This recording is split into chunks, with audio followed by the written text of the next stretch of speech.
As David Bowie had begun to find out in the early 70s, stardom and celebrity could sometimes be something of a strain, particularly for an artist whose public persona and work didn't always align with the status quo. If there was anyone who understood this, it was one of Bowie's most significant musical influences, John Lennon.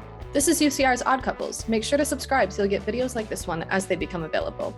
According to Bowie, the first time the pair met was at a party thrown by Elizabeth Taylor in 1974. Bowie, understandably nervous about meeting one of his heroes, at first tried to play it cool, willing himself not to mention the Beatles. In 1999, Bowie gave a speech to the Berklee College of Music's graduating class, recalling the moment Lennon finally spoke to him. He said, "Hello, Dave," and I said, "I've got everything you've made, except the Beatles." A friendship began to develop, and Bowie would later invite Lennon to play guitar on his cover of the Beatles' Across the Universe, which would appear on 1975's Young Americans. They recorded the track at Electric Lady Studios in New York in January 1975, but then something else began to bubble up in the studio. Guitarist Carlos Alomar had been at work on an R&B-infused riff that had been originally intended for Bowie's cover of Foot Stompin' by the Flares. When the group started jamming with the riff, making things up on the spot, Lennon began adding in the vocal line "Fame" at the top of his lungs. He was screaming, Bowie later recalled. "I was writing the lyrics and Carlos was crashing through the riff. It all came together so quickly and so brilliantly. It was an incredibly intoxicating time, and I can't quite believe that we didn't try and write more things together, because just being around him was breathtaking."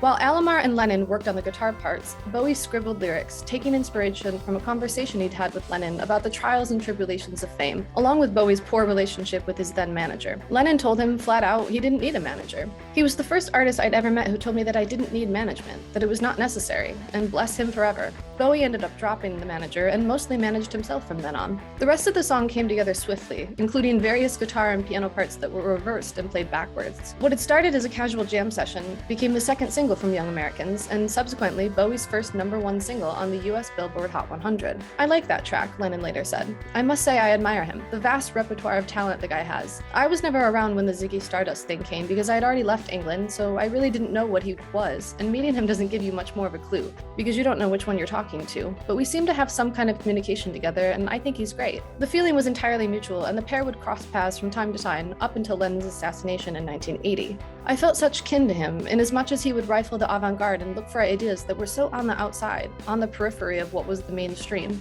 He would take the most odd idea and make it work for the masses. I thought that was just so admirable." I'm Allison Rapp for Ultimate Classic Rock. Make sure that you're subscribed to this UCR channel for all of the best news and history of classic rock and pop culture. And go ahead and hit the notifications button so you'll receive all of our latest videos and interviews, like this one.